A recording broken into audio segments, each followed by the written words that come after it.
नमस्कार दोस्तों, timeless history saga channel में आपका स्वागत है। तो आइए स्टार्ट करते हैं आज की वीडियो। जैसा कि आपको पता ही है कि मैं हिस्ट्री के प्रीवियस ईयर के क्वेश्चंस पेपर पढ़ा रही हूं, तो आइए स्टार्ट करते हैं आज की नई सीरीज। तो आज का जो पहला क्वेश्चन है आपका वो है, मानव समाज विलक्षण है। विलक्षण का मतलब क्या है? विशिष्ट। तो मानव समाज विशिष्ट है क्योंकि वो मुख्यतः आश्रित होता है। आपके पास चार ऑप्शन है, संस्कृति पर, अर्थव्यवस्था पर, धर्म पर या फिर विज्ञान पर। तो इसका जो राइट आंसर है वो है बी, यानी कि अर्थव्यवस्था पर। तो मानव समाज विशिष्ट इसलिए कहलाता है क्योंकि वो मुख्यतः किस पर आश्रित होता है? अर्थव्यवस्था पर आश्रित होता है। अब जैसे जैसे अर्थव्यवस्था में परिवर्तन होता है वैसे वैसे समाज में भी परिवर्तन होता है। अगर हमारी आर्थिक कंडीशन अच्छी है तो हमारी सामाजिक कंडीशन अपने आप अच्छी हो जाती है। अगर हमारे पास धन है, अच्छा पैसा है, तभी तो हम अच्छा खा पाते हैं, अच्छा पहन पाते हैं। तो मतलब हम ये कह सकते हैं कि अगर हमारी अर्थव्यवस्था अच्छी है तो हमारा समाज भी अच्छा होगा। तो इसीलिए मानव समाज विशिष्ट इसलिए है क्योंकि वो मुख्यतः अर्थव्यवस्था पर आश्रित होता है। तो इसका जो राइट आंसर है वो है बी। अगला क्वेश्चन है आपका, हड़प्पा निम्नलिखित में से किस सभ्यता से संबंधित है? तो आपके पास चार ऑप्शन है, सुमेरियन सभ्यता, सिंधु घाटी सभ्यता, वैदिक सभ्यता या फिर मेसोपोटामिया। तो आपका राइट आंसर क्या है? बी, यानी कि सिंधु घाटी सभ्यता। आपको पता ही होगा कि सिंधु घाटी सभ्यता को ही हम हड़प्पा सभ्यता के नाम से जानते हैं, क्योंकि सिंधु घाटी सभ्यता में जो सबसे पहले खोजा गया स्थल था वो कौन सा था? हड़प्पा था। और हड़प्पा की खोज कब हुई थी? 1921 में। और किसके द्वारा हुई थी? दयाराम साहनी के द्वारा। तो इसीलिए हम कह सकते हैं कि हड़प्पा सिंधु घाटी सभ्यता से संबंधित है। ठीक है, तो राइट आंसर क्या है इसका? बी।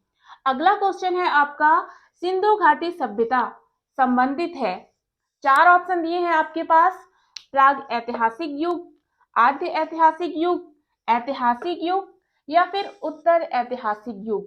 तो इसका जो राइट आंसर है वो है आपका बी, यानी कि आद्य ऐतिहासिक। क्यों है? क्योंकि देखिए, प्राग ऐतिहासिक युग में हम क्या पढ़ते हैं?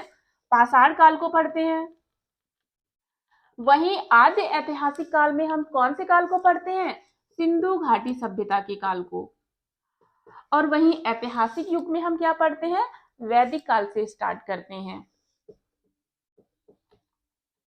ठीक है, और ये क्या है? उत्तर ऐतिहासिक युग, मतलब इसके और बाद का। ठीक है, तो देखिए राइट आंसर क्या होगा इसका? सिंधु घाटी सभ्यता संबंधित है, किससे हो सकती है?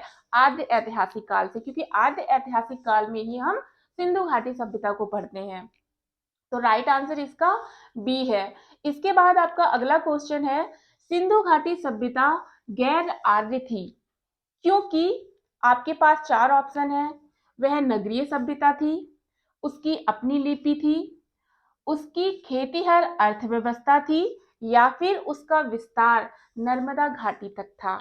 तो इसका जो राइट आंसर है वो है ए, वह नगरीय सभ्यता थी। सिंधु घाटी सभ्यता कौन सी सभ्यता थी? नगरीय सभ्यता थी। जबकि गैर जो आर्य आर्य सभ्यता कौन सी थी? ग्रामीण सभ्यता थी। ठीक है, अगला क्वेश्चन है आपका, सिंधु घाटी सभ्यता को आर्यों से पूर्व रखे जाने का महत्वपूर्ण कारक क्या है? आपके पास चार ऑप्शन है, लिपि, नगर नियोजन, ताबा या फिर मृद भांड।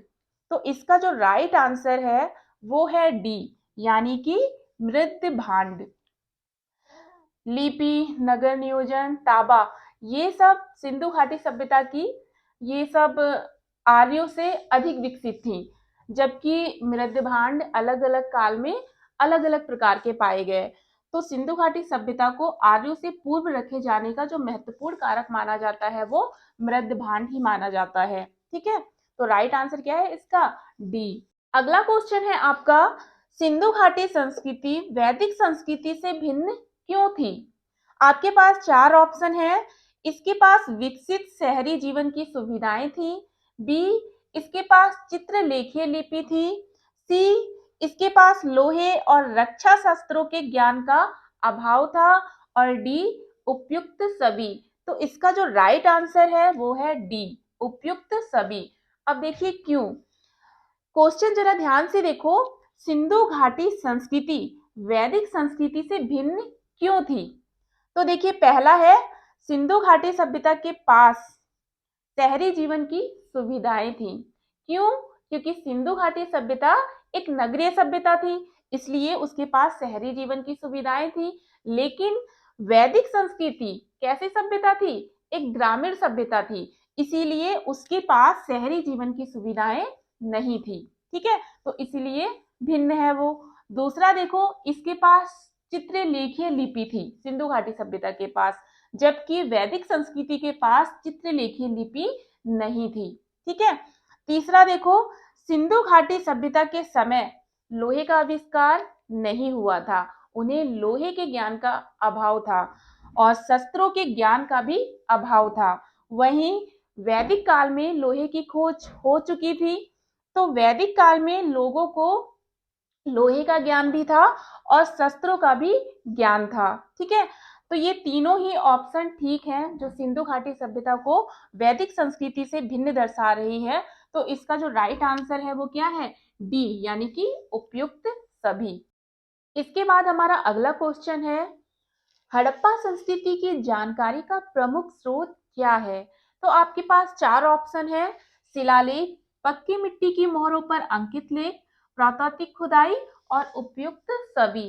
तो इसका जो राइट आंसर है वो है सी, प्राकृतिक खुदाई। तो हड़प्पा सभ्यता की जानकारी हमें किससे प्राप्त होती है? प्राकृतिक स्रोतों से प्राप्त होती है। उस समय ना तो कोई लिखित स्रोत प्राप्त हुए और ना ही उन लिखित स्रोतों को पढ़ पाए, तो जितनी भी जानकारियां प्राप्त हुई हैं वो सारी की सारी हमें प्राकृतिक स्रोतों से प्राप्त हुई हैं। प्राकृतिक स्रोत मतलब कि जो हमें खुदाई से प्राप्त स्रोत प्राप्त हुए, उन्हीं स्रोतों के आधार पर हमने हड़प्पा संस्कृति की जानकारी प्राप्त की। तो देखिए शिलालेख हो नहीं सकते, क्योंकि अभी मैंने बताया कि उस समय कोई भी लिखित विवरण नहीं मिला, लिखित स्रोत नहीं मिला और ना ही उन लिखित स्रोतों को पढ़ पाए थे। दूसरा, पक्की मिट्टी की मोहरों पर अंकित लेख, तो लेख अभी जैसा मैंने बताया कि लेखों को नहीं पढ़ पाए। ठीक है, और उपयुक्त सभी हो ही नहीं सकता, तो इसलिए जो इसका राइट आंसर है वो है प्राकृतिक खुदाई। ठीक है, अगला क्वेश्चन है, सिंधु घाटी के निवासियों की सभ्यता को जानने का मूल स्रोत क्या है? चार ऑप्शन है, मोहरे, हथियार, औजार, बर्तन या फिर जेवर। सी ऑप्शन है मंदिर और डी ऑप्शन है लिपि। तो इसका जो राइट आंसर है वो है ए, यानी कि मोहरे। मोहरे खुदाई के दौरान बहुत सारी मोहरे प्राप्त हुई और उन मोहरों पर कुछ चित्र अंकित थे, तो उन चित्रों के आधार पर ही सिंधु घाटी के निवासियों की सभ्यता की जानकारी प्राप्त हुई। तो सिंधु घाटी के निवासियों की सभ्यता को जानने का जो सबसे मूल स्रोत था वो क्या था? मोहरे। ठीक है, तो राइट आंसर ए है। अगला क्वेश्चन है हमारा, भारत में चांदी की उपलब्धता के प्राचीनतम साक्ष्य कहाँ से मिलते हैं? ऑप्शन है आपके पास, हड़प्पा संस्कृति में, वैदिक संहिताओं में, चांदी के आह सिक्कों में या फिर ताम्र पाषाण संस्कृति में। तो इसका जो राइट आंसर है वो है ए, यानी कि हड़प्पा संस्कृति में। तो हड़प्पा संस्कृति के लोगों को चांदी की जानकारी प्राप्त थी और ये लोग राजस्थान की खानों से चांदी प्राप्त करते थे। तो भारत में चांदी की उपलब्धता के प्राचीनतम साक्ष्य कहाँ से मिलते हैं? हड़प्पा संस्कृति में मिलते हैं। ठीक है, अगला क्वेश्चन है आपका, हड़प्पा पर मिट्टी के बर्तनों पर सामान्यतः किस रंग का प्रयोग हुआ था? ऑप्शन है आपके पास लाल, नीला हरा, पांडु या फिर नीला। तो आपका जो राइट आंसर है वो है ए, यानी कि लाल रंग। तो हड़प्पा पर जो मिट्टी के बर्तन है उन पर ज्यादातर लाल रंग का प्रयोग हुआ था। अगला क्वेश्चन है आपका, मूर्ति पूजा का आरंभ कब से माना जाता है? तो आपके पास चार ऑप्शन है, पूर्व आर्य, उत्तर वैदिक काल, मौर्य काल या फिर कुषाण काल? तो इसका जो राइट आंसर है वो है ए, यानी कि पूर्व आर्य। पूर्व आर्य का मतलब क्या है? सिंधु घाटी सभ्यता।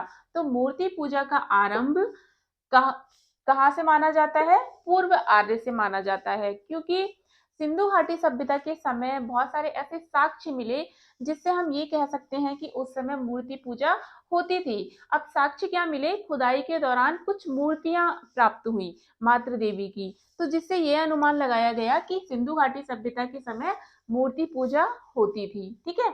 इसके बाद जो अगला क्वेश्चन है हमारा, वो है निम्नलिखित पशुओं में से किस एक का हड़प्पा संस्कृति में पाई मोहरों और टेराकोटा कलाकृतियों में निरूपण नहीं हुआ था? तो ऑप्शन है आपके पास गाय, हाथी, गैंडा और बाघ। तो इसका जो राइट आंसर है वो है ए, यानी कि गाय। गाय ऐसा पशु, मतलब गाय ऐसा पशु था। अगला क्वेश्चन है हमारा, निम्नलिखित पशुओं में से किस एक का हड़प्पा संस्कृति में पाई मोहरों और टेराकोटा कलाकृतियों में निरूपण नहीं हुआ था? आपके पास चार ऑप्शन है, गाय, हाथी, गैंडा और बाघ। तो इसका जो राइट आंसर है वो है ए, गाय। ठीक है। तो गाय ऐसा पशु था जिसका हड़प्पा संस्कृति में पाई मोहरों और टेराकोटा कलाकृतियों में निरूपण नहीं हुआ था। बाकी जितने भी ये पशु हैं, हाथी, गैंडा, बाघ, सबका चित्र मिला मोहरों पर, लेकिन गाय का चित्र नहीं मिला था, क्योंकि यहाँ के हड़प्पा संस्कृति के लोग गाय से अज्ञान थे माना जाता है। गाय का प्रयोग कब हुआ? गाय का महत्व सबसे ज्यादा किस काल में हुआ था? वैदिक काल में हुआ था। ठीक है। अगला क्वेश्चन है हमारा, निम्नलिखित में से कौन सा हड़प्पा स्थल नहीं है? तो आपके पास चार ऑप्शन है, चनहूदड़ो, कोटदीजी, सोहगौरा और देसलपुर। तो इसका जो राइट आंसर है वो है सोहगौरा, यानी कि सी आपका राइट आंसर है। सोहगौरा उत्तर प्रदेश के गोरखपुर जिले का एक गांव है। ये हड़प्पा स्थल नहीं है। बाकी चनहूदड़ो, कोटदीजी और देसलपुर हड़प्पा स्थल हैं और सोहगौरा हड़प्पा स्थल नहीं है। अगला क्वेश्चन है आपका, एक जुते हुए खेत की खोज की गई थी। ऑप्शन है आपके पास मोहनजोदड़ो में, कालीबंगा में, हड़प्पा में या फिर लोथल में। तो इसका जो राइट आंसर है वो है बी, यानी कि कालीबंगा। बहुत इंपॉर्टेंट क्वेश्चन है, बहुत सारे एग्जाम्स में ये पूछा भी गया है। तो एक जुते हुए खेत का साक्ष्य कहाँ मिला है हमें? कालीबंगा में मिला है। तो राइट आंसर इसका क्या है? बी। अगला क्वेश्चन है हमारा, हड़प्पा किस नदी के किनारे स्थित है? तो आपके पास चार ऑप्शन है, व्यास नदी, सतलज नदी, रावी नदी या फिर घग्गर नदी। तो आपको पता ही होगा कि हड़प्पा किस नदी के किनारे स्थित है? रावी नदी के किनारे। तो इसका जो राइट आंसर है वो है सी। ठीक है। तो इसी के साथ मैं अपनी वीडियो समाप्त करती हूँ। मिलते हैं नेक्स्ट वीडियो में। Thank you for watching.